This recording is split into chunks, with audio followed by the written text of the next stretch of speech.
我哋就會講埋呢一個嘅骨質疏鬆症啦，咁然後就睇下大家有冇啲咩問題咧，就係要問我噶啦。咁啊，骨質疏鬆症就我相信在座咧應該都有聽過嘅。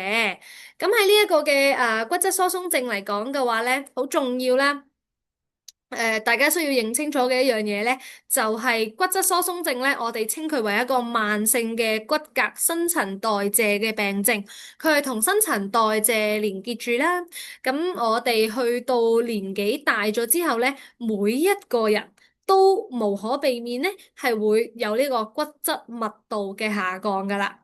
係啦，咩為之骨質密度咧？骨質密度咧，其實就係你可以想象下，我哋條骨頭咧，你平時啊〜即係你可能如果你食肉嘅話咧，你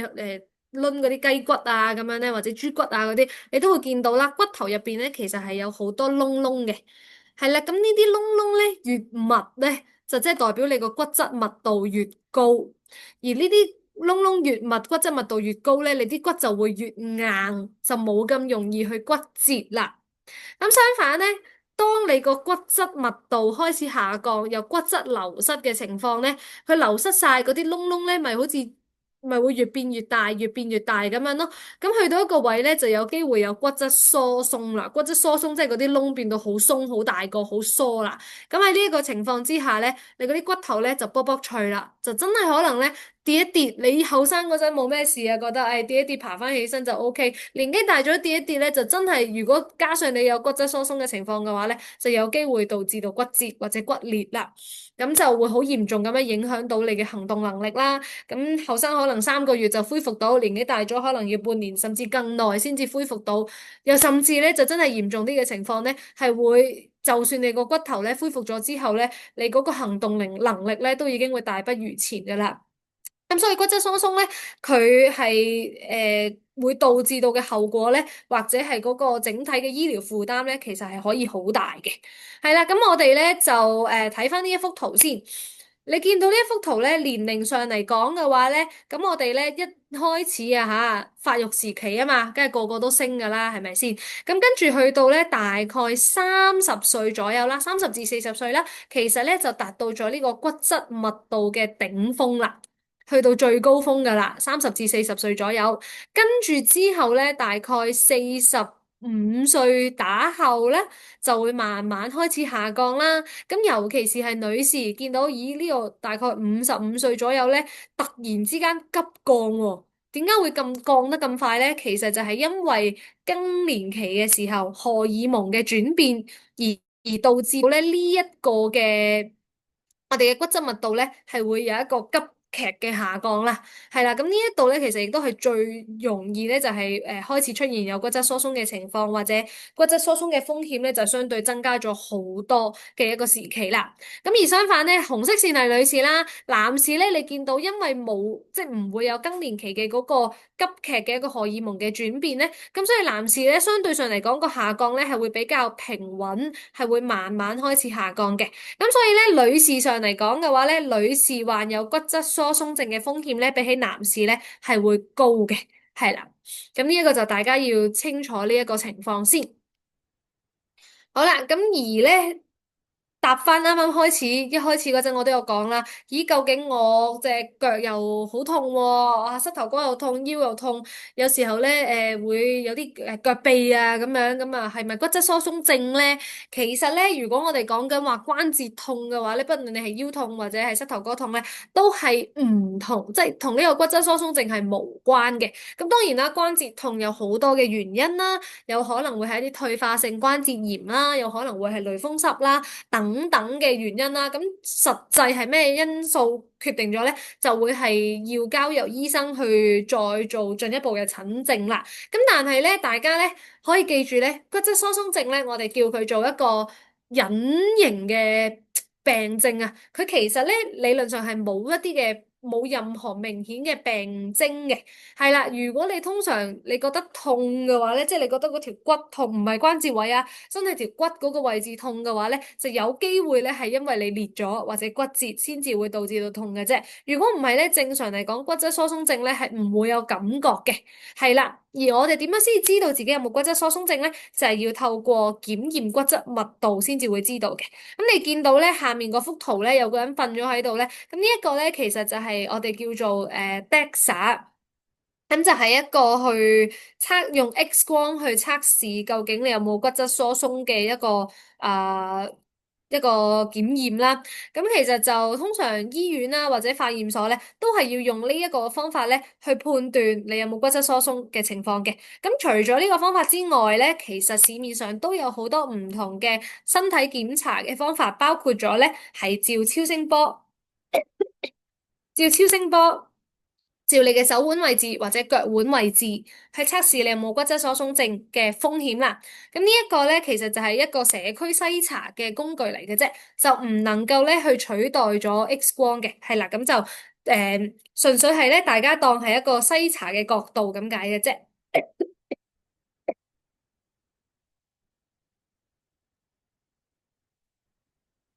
係啦，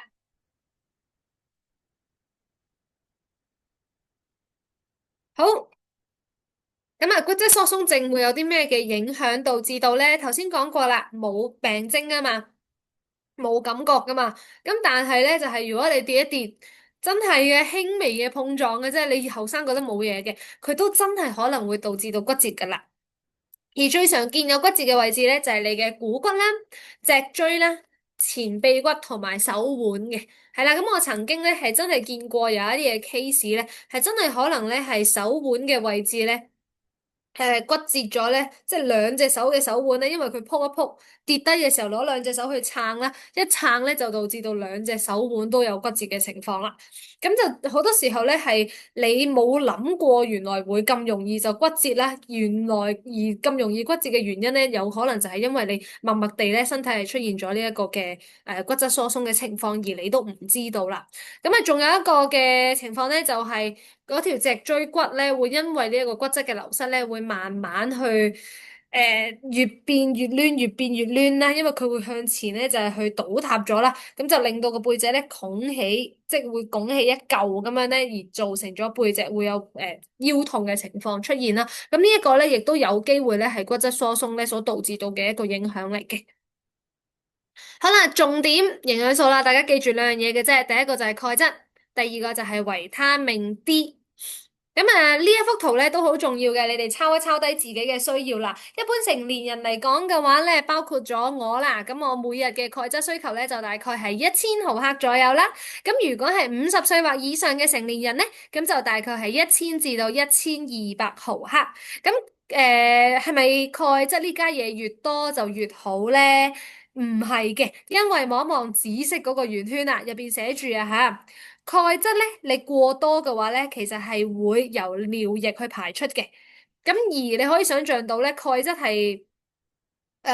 會由尿液去排出啦。咁但係如果你個鈣質真係實在太多太多嘅話咧，佢呢一個鈣咧，慢慢慢慢會積聚積聚積聚咧，就有機會咧會形成咗腎結石啦、膀胱結石啦等等啦，以及咧係會增加你個心血管疾病嘅風險嘅。咁所以咧，我哋盡量咧，其實就唔建議每日鈣質嘅攝取係大過1200毫克。係啦，咁呢一個咧。點解要特別強調呢一樣嘢咧？就係因為好多時候啲參加者都會問，咁我係咪需要食鈣片？嗱，係咪需要食鈣片咧？其實就視乎翻你好多因素嘅，包括咗你本身個情況，你個骨質流失嘅情況嚴唔嚴重啦？你每日食緊嗰個平時日常飲食從食物當中攝取到嘅鈣質嘅含量係幾多等等啦。咁啊，要睇晒咁多種情況咧，先至判斷到究竟你係咪需要食鈣片，又或者你需要食鈣片的話咧，你係要食幾多嘅？因為而家坊間有啲嘅鈣片咧，係一粒已經有1000毫克嘅鈣。咁如果你可以想象，如果你食過一粒嘅鈣片，已經食咗1000毫克鈣，但係你一日每日嘅鈣質攝取唔係淨係嗰一粒鈣片噶嘛？你可能會我仲有飲營養奶嘅習慣噶喎，有飲奶粉嘅習慣喎。一般營養奶可能已經會有300至到400毫克嘅鈣。咁如果你呢兩樣嘢加埋一齊，其實你一日已經1300、1400噶咯喎。當你每日都咁樣做，不斷重複嘅時候咧，其實你患有腎結石嘅風險係不斷累積緊、不斷增加緊嘅，因為你每日都攝取緊過多嘅鈣質。咁所以咧，係咪真係需要食鈣片，或者真係需要食鈣片的話咧，嗰個鈣質嘅即係個鈣片入邊嘅鈣含量要係幾多咧？就要視乎翻你本身嗰個飲食上，你仲會唔會食其他啲高鈣嘅食物啦？而如果你問我嘅話咧，我就會絕對建議大家咧係從一啲新鮮自然嘅食物入邊攝取咗鈣質先，然後啦，當你真係發現自己唔夠嘅時候咧，先至再要考慮係咪需要食鈣片呢啲營養補充品啦。因為我哋新鮮食物入邊，例如我當啦奶咁樣嚟計啦，奶係高鈣，即係有高鈣奶咁樣啦。咁啊，佢入邊不但只係有鈣噶嘛，佢仲有蛋白質噶嘛。我食多啲新鮮食物嘅話，我一次過可以攝取幾種營養素。但係如果我食鈣片的話咧，我就真係淨係得個鈣片嘅啫嘛，就淨係得鈣質嘅啫嘛。當然佢入邊可能會有好多其他嘢嘅，會有好多例如係葡萄糖胺啊，或者有時候啲鈣片會配埋維他命 D 啊咁樣啦。但係就可以選擇的話咧，絕對係會從新鮮食物入邊攝取咗咧，會係先，然後會係比較理想嘅。好啦，嗱咁啊，亦都有啲例子話翻俾大家聽啦。記住啊，你哋每日嘅攝取嘅量咧，大概係1000至到1200毫克左右啦。咁啊，有啲例子下邊嗰個數字咧，大家亦都可以記一記佢咯喎。首先咧，奶類製品咧，亦都係一啲比較高鈣嘅食物啦。尤其是咧，我哋如果係而家出邊咧，多咗好多高鈣嘅商品啦。一個普通嘅牛奶啦，低脂奶咁樣嚟計啦，普通奶唔係高鈣啊吓，普通嚟計咧。其實一杯咧已經有大概288至到338毫克嘅鈣質㗎啦，一杯。咁如果我哋係高鈣咧，就更加可以去到差唔多500毫克鈣質添。咁我哋一日其實都係要1000嘅啫喎。我飲一杯奶都已經佔咗大概1/3，又或者係佔咗一半㗎啦。如果你係飲高鈣類型嘅話，咁所以你話係要攝取到足夠鈣質，係咪真係咁難呢？其實就真係唔係咁難嘅，不過需要嘅係你要有一個固定嘅習慣，例如係我每日都要飲一杯奶，呢啲嘅習慣咁樣咧，先至可以幫助到你咧，去確保你個鈣質嘅攝取係穩定嘅，同埋係足夠嘅。咁啊，除咗牛奶之外咧，亦都會有乳酪啦，或者係片狀嘅芝士。咁呢一啲咧都係一啲比較高鈣嘅奶類製品啦。咁特別大家咧揀奶類製品嘅時候咧，都要留意翻，就盡量揀翻啲低脂，或者咧就係無添加糖嚟乳酪咁樣啦。出邊好多一啲乳酸類嘅飲品啊，係啦，即係嗰啲酸奶嗰啲咧，其實就唔係咁建議，因為佢本身嗰個糖分係比較高嘅。咁我哋揀翻啲原味嘅乳酪咧，相對上嚟講會好少少啦。咁芝士的話咧，亦都係揀翻一啲低脂嘅芝士啦。咁同埋揀嗰陣咧，都可以比較下咧，就盡量揀啲冇咁鹹啊，嗰個鈉含量冇咁高嘅芝士會好少少。好啦，咁啊，有啲人就話，唉，姑娘，我鬼唔知道奶高鈣咩，但係我唔飲得奶啊嘛，因為會過敏啊等等嘅情況啦。OK 嘅，冇問題嘅。咁如果你話你會過敏有呢啲情況嘅話咧，咁其實豆製品咧本身亦都係好高鈣嘅，亦咁啊包括咗係板豆腐啦。嗱，呢度嘅板豆腐咧講緊係喺街市賣咧，一磚磚硬豆腐。係啦，咁點解咧？就係因為咧呢啲嘅硬豆腐咧，佢製作過程咧會落石膏粉嘅。咁佢石膏粉嘅落咗石膏粉的話咧，佢個鈣質含量咧會係高好多。個來源就係嗰個石膏粉啦。咁所以如果啲街坊即係例如我滾個豆腐湯，或者去落啲豆腐落去蒸蛋，或者蒸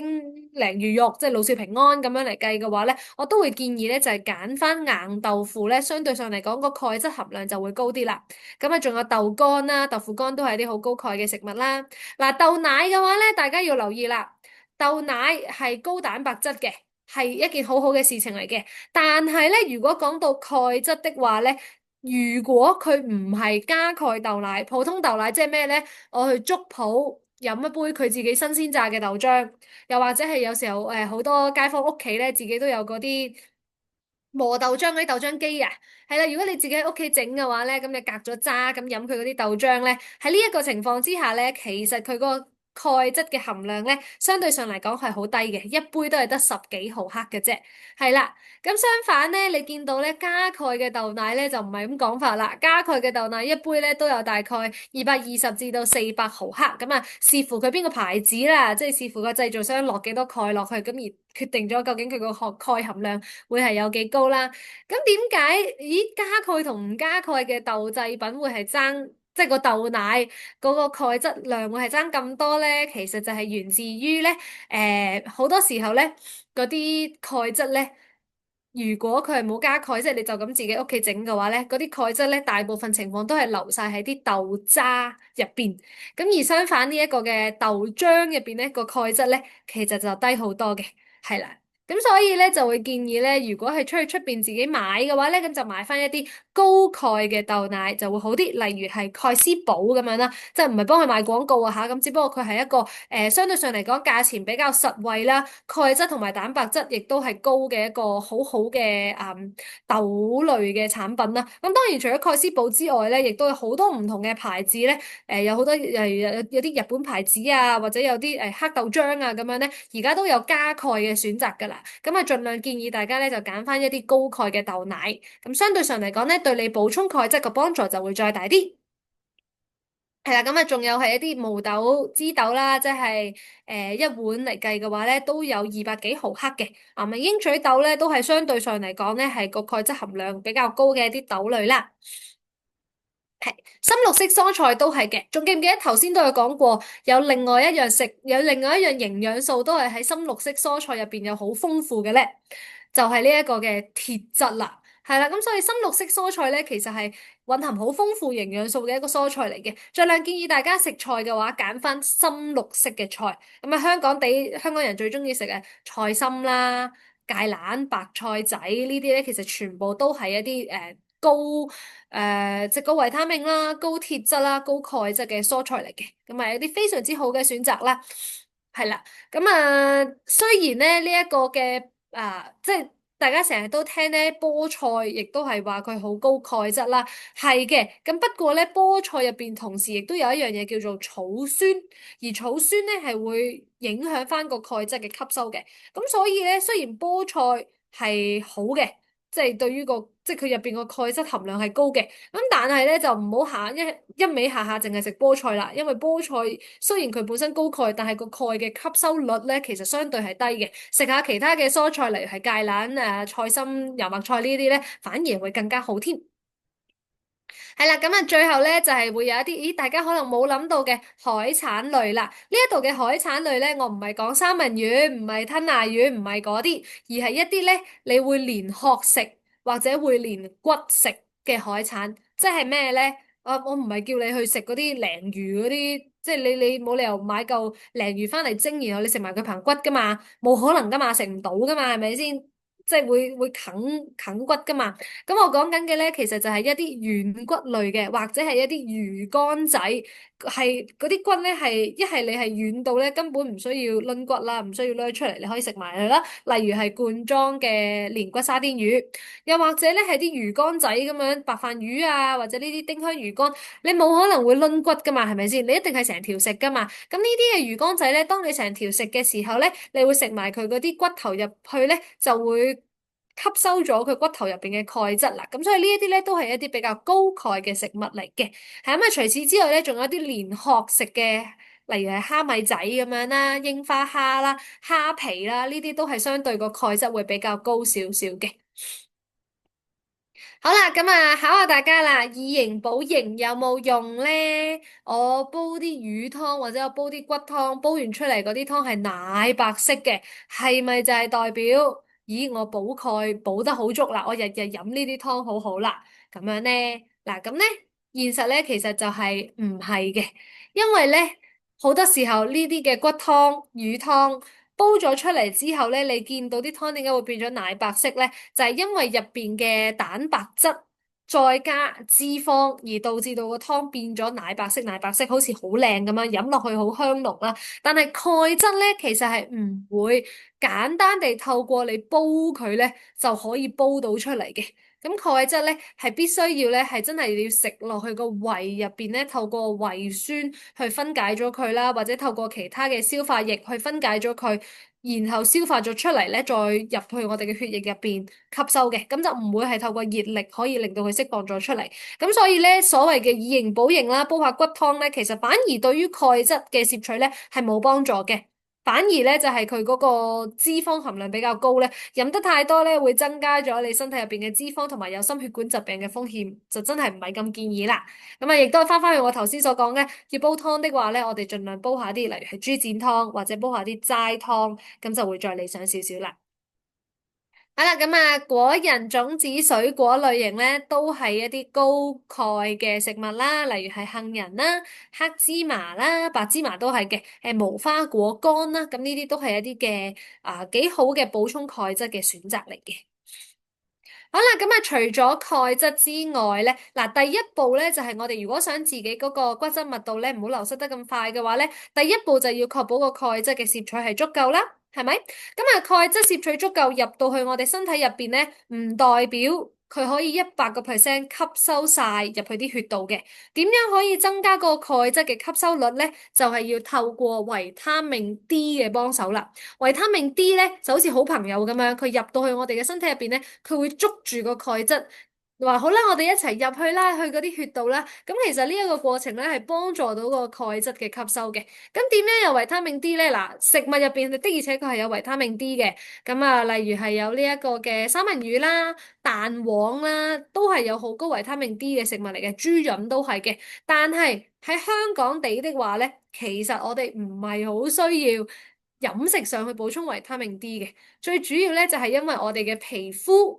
入邊嘅細胞其實係可以自己製造維他命 D 嘅，咁所以咧只需要就係我哋每一日拎隻手臂又好，腳又好，乜都好啦，等我哋嘅皮膚咧直接掂到陽光，曬到太陽。然後咧，等佢曬大概10至15分鐘，咁就已經足夠咧刺激我哋嘅皮膚咧嘅細胞製造足夠嘅維他命 D，去幫助我哋嘅身體入邊鈣質嘅吸收啦。咁啊，有啲高緯度啲嘅地方咧，例如係可能挪威啊、芬蘭呢一啲咧，去到冬天嘅時期咧，佢係真係每日日照時間好短，又或者嗰個日光咧係好微弱嘅話咧。咁佢就真係有可能咧，喺冬天嘅時候咧，要食一啲維他命 D 嘅補充劑，去彌補翻佢哋曬唔夠太陽嘅情況啦。咁但係喺香港呢一啲嘅亞熱帶地方咧，其實就唔係太需要食維他命 D 嘅補充劑，或者唔係太需要絞盡腦汁去諗有啲咩食物入邊去攝取到維他命 D 嘅。你真係每日曬下太陽就足夠噶啦。但係記住，我唔係要曬背脊，唔係淨係着住件衫曬下背脊暖粒粒咁樣就好似好舒服。我要嘅係你嘅皮膚直接掂到陽光入邊嘅紫外線，先至可以幫助到嘅。係啦，咁咧我唔係話正午時分最曬嗰陣12點幾1點叫你出去曬啦，咁樣曬得多可能會唔舒服噶嘛。嗰陣我哋可以揀翻一啲朝頭早啦，或者黃昏時期咧，啲陽光咧比較溫和嘅時候咧，咁就曬一陣，咁就已經足夠噶啦。呢一個咧要提一提大家，我哋最理想咧就係每一日都要建構咗一個固定咧去曬下太陽嘅習慣啦。就算你唔出街，有時候如果你屋企係有窗，而嗰個窗咧係有陽光會照射到嘅，咁你伸隻手出去個窗出邊曬一曬咧，其實都已經好好噶啦。好啦，咁啊，除此之外咧，啲太鹹嘅食物我哋盡量唔好食啦，因為佢係會增加呢個鈣質嘅流失同埋阻礙鈣質嘅吸收嘅。除此之外咧，就係一啲太濃嘅茶啦，或者咖啡啊、朱古力、可樂呢一啲咧，含有高濃度嘅咖啡因嘅飲品咧，飲得多咧，其實都係會影響鈣質嘅吸收嘅。咁就同頭先鐵質嗰個一樣啦。如果你真係好中意飲嘅話咧，就盡量餐前1個鐘或者餐後1個鐘飲，就唔好一路食飯一路飲啦。如果唔係咧，你食緊一啲高鈣嘅食物，但係你又飲緊杯咖啡咧，去阻礙到佢吸收嘅話咧，咁相對上嚟講咧，就好似浪費咗個食物咁樣啦。咁所以我哋盡量建議咧，就係唔好正餐食緊嘢嘅時候去飲呢一啲高咖啡因嘅食物。咁對於個鈣質嘅吸收咧，會再理想啲嘅。係啦，咁啊，亦都咧，除咗嗱。吸收完落去個身體入邊之後咧，我哋點樣確保到嗰啲鈣質係可以去到骨頭入邊咧？就要靠負重運動，透過負重運動咧，去傳送一啲信號，話俾我哋嘅身體知道，咦，你而家好需要鈣質，所以咧，你快啲將你吸收咗入嚟嘅鈣質沉澱喺啲骨頭入邊啦。咁樣我哋先至可以確保咧，吸收咗入去嘅鈣質咧係正確用咗喺你啲骨嗰度，去增加翻你個骨質密度嘅。